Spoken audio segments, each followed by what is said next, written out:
Mr. Bennet had very often wished before this period of his life that, instead of spending his whole income, he had laid by an annual sum for the better provision of his children and of his wife, if she survived him.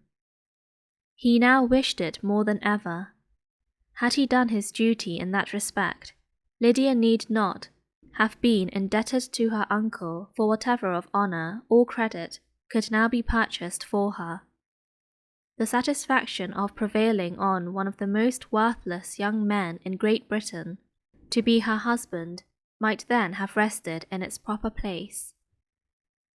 He was seriously concerned that a cause of so little advantage to anyone should be forwarded at the sole expense of his brother-in-law, and he was determined, if possible, to find out the extent of his assistance, and to discharge the obligation as soon as he could.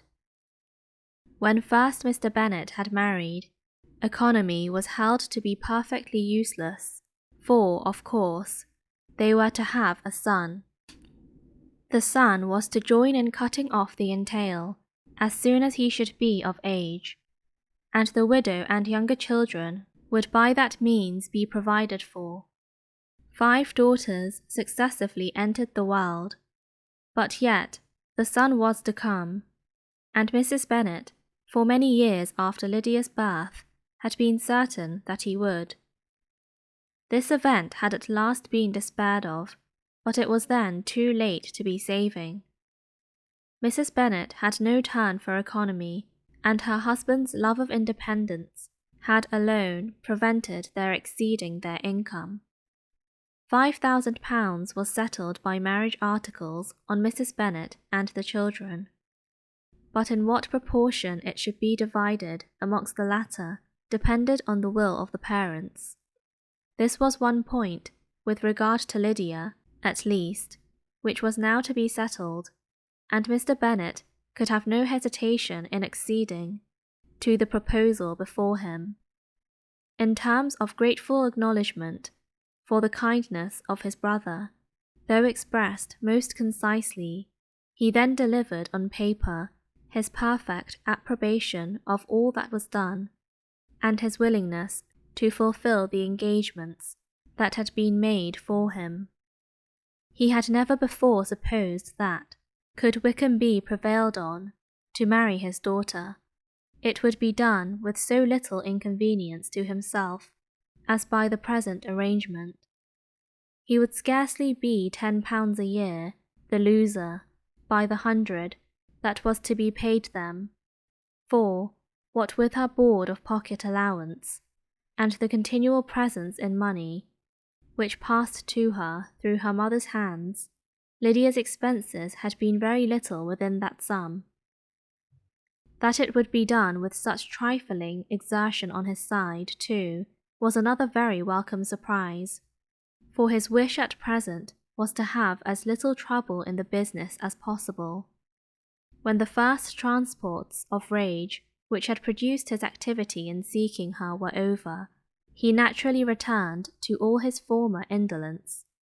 His letter was soon dispatched, for, though dilatory in undertaking business, he was quick in its execution. He begged to know further particulars of what he was indebted to his brother, but was too angry with Lydia to send any message to her. The good news spread quickly through the house, and with proportionate speed through the neighbourhood. It was borne in the latter with decent philosophy. To be sure, it would have been more for the advantage of conversation had Miss Lydia Bennet come upon the town, or, as the happiest alternative, been secluded from the world, in some distant farmhouse. But there was much to be talked of in marrying her, and the good-natured wishes for her well-doing, which had proceeded before from all the spiteful old ladies in Meryton, lost but a little of their spirit in this change of circumstances, because, with such a husband, her misery was considered certain. It was a fortnight since Mrs. Bennet had been downstairs, but on this happy day, She again took her seat at the head of her table, and in spirits oppressively high. No sentiment of shame gave a damp to her triumph. The marriage of a daughter, which had been the first object of her wishes since Jane was 16, was now on the point of accomplishment, and her thoughts and her words ran wholly on those attendants of elegant nuptials, fine muslins, new carriages, and servants. She was busily searching through the neighbourhood for a proper situation for her daughter, and, without knowing or considering what their income might be, rejected many as deficient in size and importance. Hay Park might do, said she, if the Gouldings could quit it, or the great house at Stoke, if the drawing-room were larger.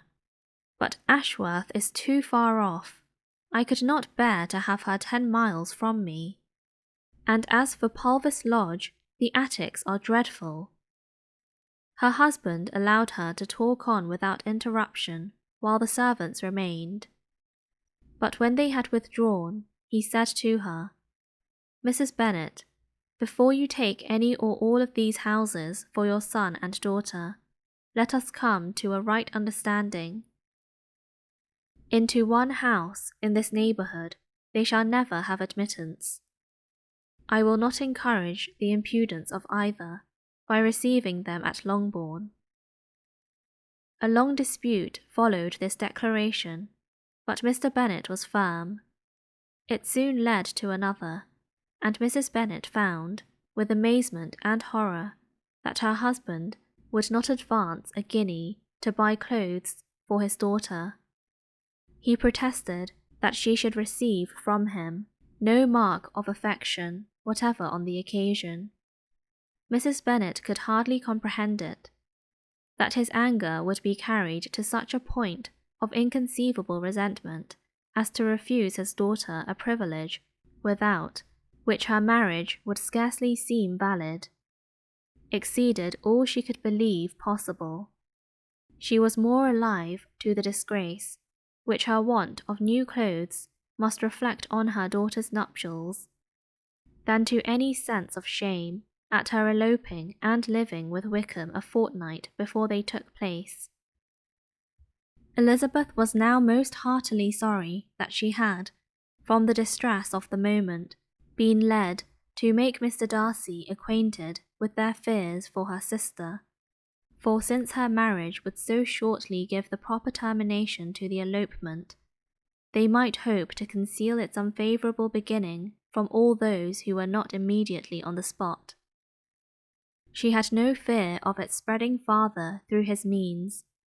There were few people on whose secrecy she would have more confidently depended, but, at the same time, there was no one whose knowledge of a sister's frailty would have mortified her so much, not, however, from any fear of disadvantage from it individually to herself, for, at any rate, there seemed a gulf impassable between them.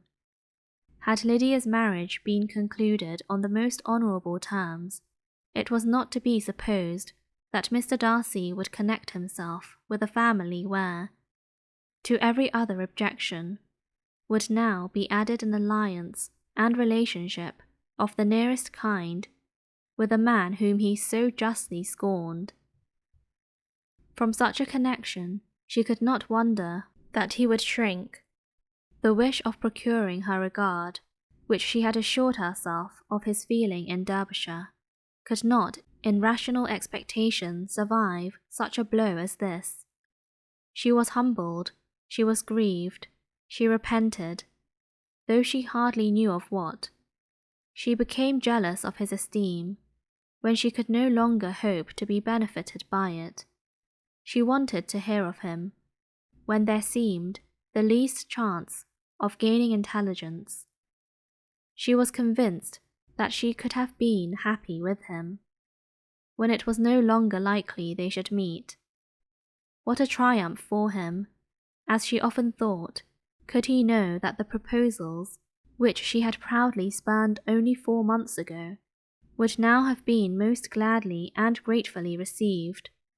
He was as generous, she doubted not, as the most generous of his sex, but while he was mortal, there must be a triumph. She began now to comprehend that he was exactly the man who, in disposition and talents, would most suit her. His understanding and temper, though unlike her own, would have answered all her wishes. It was a union that must have been to the advantage of both, by her ease and liveliness.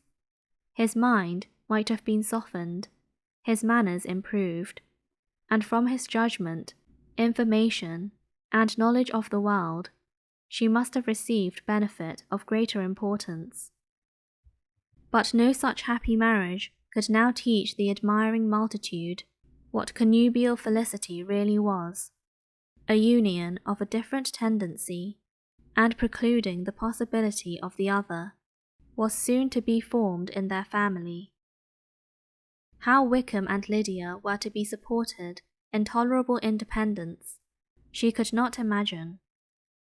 But how little of permanent happiness could belong to a couple who were only brought together because their passions were stronger than their virtue, she could easily conjecture.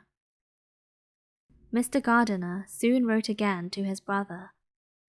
To Mr. Bennet's acknowledgments he briefly replied, with assurance of his eagerness to promote the welfare of any of his family, and concluded with entreaties that the subject might never be mentioned to him again.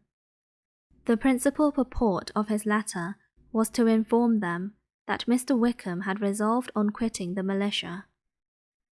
It was greatly my wish that he should do so, he added, as soon as his marriage was fixed on, and I think you will agree with me in considering the removal from that corps as highly advisable, both on his account and my niece's. It is Mr. Wickham's intention to go into the regulars, and among his former friends, there are still some who are able and willing to assist him in the army. He has the promise of an ensigncy in General's regiment, now quartered to the north. It is an advantage to have it so far from this part of the kingdom. He promises fairly, and I hope among different people, where they may each have a character to preserve, they will both be more prudent. I have written to Colonel Forster to inform him of our present arrangements, and to request that he will satisfy the various creditors of Mr. Wickham in and near Brighton, with assurances of speedy payment, for which I have pledged myself. And will you give yourself the trouble of carrying similar assurances to his creditors in Meryton, of whom I shall subjoin a list according to his information? He has given in all his debts. I hope at least he has not deceived us. Haggerston has our directions, and all will be completed in a week. They will then join his regiment, unless they are first invited to Longbourn, and I understand from Mrs. Gardiner that my niece is very desirous of seeing you all before she leaves the south. She is well, and begs to be dutifully remembered to you and your mother. Yours, etc., Edward Gardiner. Mr. Bennet and his daughters saw all the advantages of Wickham's removal from the shire as clearly as Mr. Gardiner could do, but Mrs. Bennet was not so well pleased with it. Lydia's being settled in the north, just when she had expected most pleasure and pride in her company, for she had by no means given up her plan of their residing in Hertfordshire, was a severe disappointment, and, besides, it was such a pity that Lydia should be taken from a regiment where she was acquainted with everybody, and had so many favourites. She is so fond of Mrs. Forster, said she. It will be quite shocking to send her away, and there are several of the young men, too, that she likes very much. The officers may not be so pleasant in General's regiment. His daughter's request for such it might be considered, of being admitted into her family again before she set off for the north, received at first an absolute negative. But Jane and Elizabeth, who agreed on wishing, for the sake of their sister's feelings and consequence, that she should be noticed on her marriage by her parents, urged him so earnestly, yet so rationally and so mildly, to receive her and her husband at Longbourn, as soon as they were married, that he was prevailed on to think as they thought, and act as they wished, and their mother had the satisfaction of knowing that she would be able to show her married daughter in the neighbourhood before she was banished to the north. When Mr. Bennet wrote again to his brother, therefore, he sent his permission for them to come, and it was settled that as soon as the ceremony was over, they should proceed to Longbourn. Elizabeth was surprised, however, that Wickham should consent to such a scheme, and had she consulted only her own inclination, any meeting with him would have been the last object of her wishes. Their sister's wedding day arrived, and Jane and Elizabeth felt for her probably more than she felt for herself. The carriage was sent to meet them, and they were to return in it by dinner time. Their arrival was dreaded by the elder Miss Bennets, and Jane more especially, who gave Lydia the feelings which would have attended herself, had she been the culprit, and was wretched in the thought of what her sister must endure. They came. The family were assembled in the breakfast-room to receive them. Smiles decked the face of Mrs. Bennet as the carriage drove up to the door. Her husband looked impenetrably grave, her daughters alarmed, anxious, uneasy. Lydia's voice was heard in the vestibule. The door was thrown open, and she ran into the room. Her mother stepped forwards, embraced her, and welcomed her with rapture, gave her hand, with an affectionate smile, to Wickham, who followed his lady, and wished them both joy, with an alacrity which shewed no doubt of their happiness. Their reception from Mr. Bennet, to whom they were turned, was not quite so cordial. His countenance rather gained in austerity, and he scarcely opened his lips. The easy assurance of the young couple, indeed, was enough to provoke him. Elizabeth was disgusted, and even Miss Bennet was shocked. Lydia was Lydia still, untamed, unabashed, wild, noisy, and fearless. She turned from sister to sister, demanding their congratulations, and when at length they all sat down, looked eagerly round the room, took notice of some little alteration in it, and observed, with a laugh, that it was a great while since she had been there. Wickham was not at all more distressed than herself, but his manners were always so pleasing, that had his character and his marriage been exactly what they ought, his smiles and his easy address, while he claimed their relationship, would have delighted them all. Elizabeth had not before believed him quite equal to such assurance, but she sat down, resolving within herself to draw no limits in future to the impudence of an impudent man. She blushed, and Jane blushed, but the cheeks of the two who caused their confusion suffered no variation of colour. There was no want of discourse. The bride and her mother could neither of them talk fast enough, and Wickham, who happened to sit near Elizabeth, began inquiring after his acquaintance in that neighbourhood, with a good-humoured ease which she felt very unable to equal in her replies.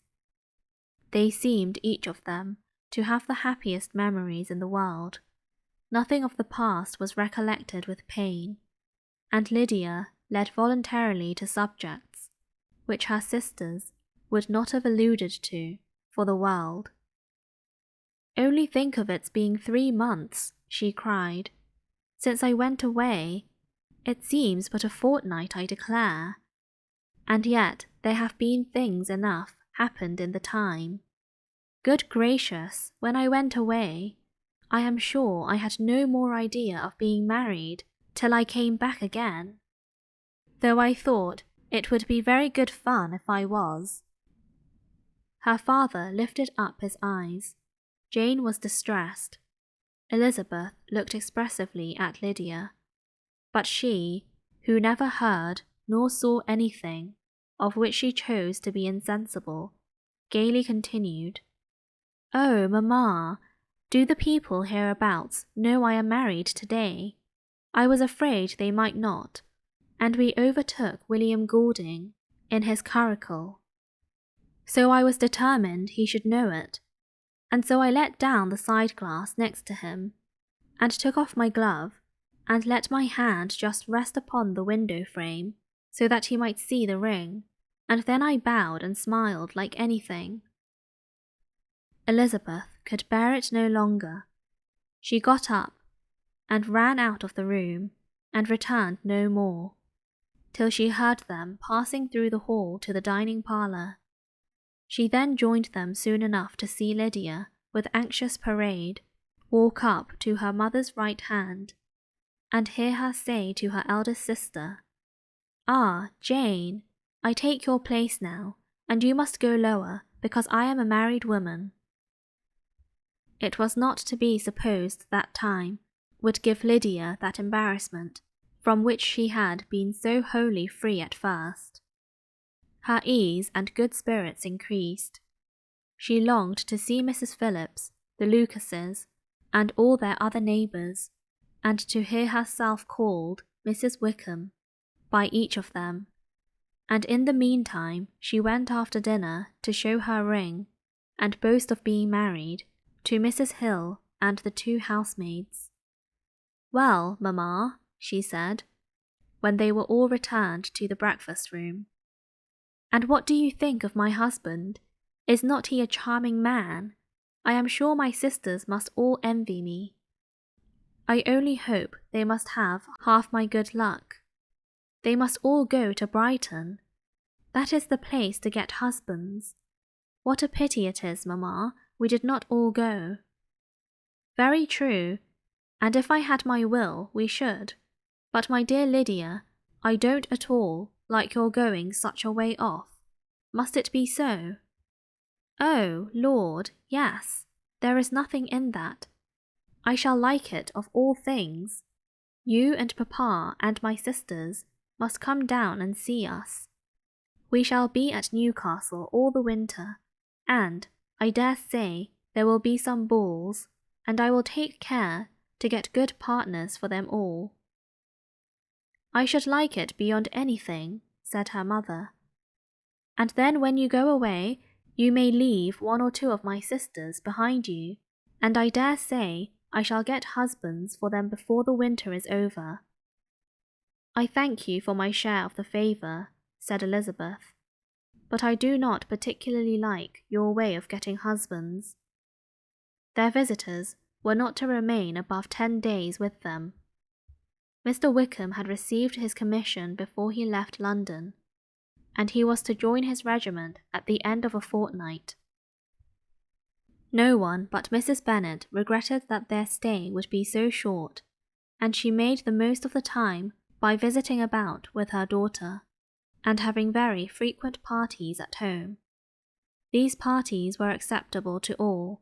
To avoid a family circle was even more desirable to such as did think than such as did not. Wickham's affection for Lydia was just what Elizabeth had expected to find it, not equal to Lydia's for him. She had scarcely needed her present observation to be satisfied, from the reason of things, that their elopement had been brought on by the strength of her love, rather than by his, and she would have wondered why, without violently caring for her, he chose to elope with her at all, had she not felt certain that his flight was rendered necessary by distress of circumstances, and if that were the case, he was not the young man to resist an opportunity of having a companion. Lydia was exceedingly fond of him. He was her dear Wickham on every occasion. No one was to be put in competition with him. He did everything best in the world, and she was sure he would kill more birds on the 1st of September than anybody else in the country. One morning, soon after their arrival, as she was sitting with her 2 elder sisters, she said to Elizabeth, "Lizzie, I never gave you an account of my wedding, I believe. You were not by when I told Mamma and the others all about it. Are not you curious to hear how it was managed?" "No, really," replied Elizabeth. "I think there cannot be too little said on the subject." "La, you are so strange. But I must tell you how it went off. We were married, you know, at St. Clement's, because Wickham's lodgings were in that parish. And it was settled that we should all be there by 11 o'clock. My uncle and aunt and I were to go together, and the others were to meet us at the church. Well, Monday morning came, and I was in such a fuss. I was so afraid, you know, that something would happen to put it off, and then I should have gone quite distracted. And there was my aunt all the time I was dressing, preaching, and talking away just as if she was reading a sermon. However, I did not hear above 1 word in 10, for I was thinking, you may suppose, of my dear Wickham. I longed to know whether he would be married in his blue coat. Well, and so we breakfasted at 10 as usual. I thought it would never be over, for, by the by, you are to understand that my uncle and aunt were horrid unpleasant all the time I was with them. If you'll believe me, I did not once put my foot out of doors, though I was there a fortnight. Not one party, or scheme, or anything. To be sure, London was rather thin, but, however, the little theatre was open. Well, and so just as the carriage came to the door, my uncle was called away upon business to that horrid man Mr. Stone. And then, you know, when once they get together, there is no end of it. Well, I was so frightened I did not know what to do, for my uncle was to give me away. And if we were beyond the hour, we could not be married all day.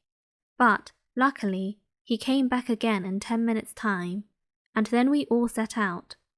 However, I recollected afterwards that if he had been prevented going, the wedding need not be put off, for Mr. Darcy might have done as well. "Mr. Darcy?" repeated Elizabeth, in utter amazement. "Oh, yes, he was to come there with Wickham, you know. But gracious me, I quite forgot. I ought not to have said a word about it. I promised them so faithfully. What will Wickham say? It was to be such a secret." "If it was to be secret," said Jane, "say not another word on the subject. You may depend upon my seeking no further."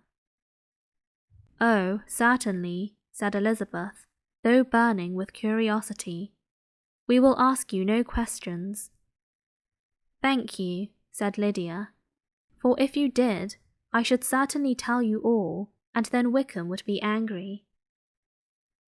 On such encouragement to ask, Elizabeth was forced to put it out of her power by running away.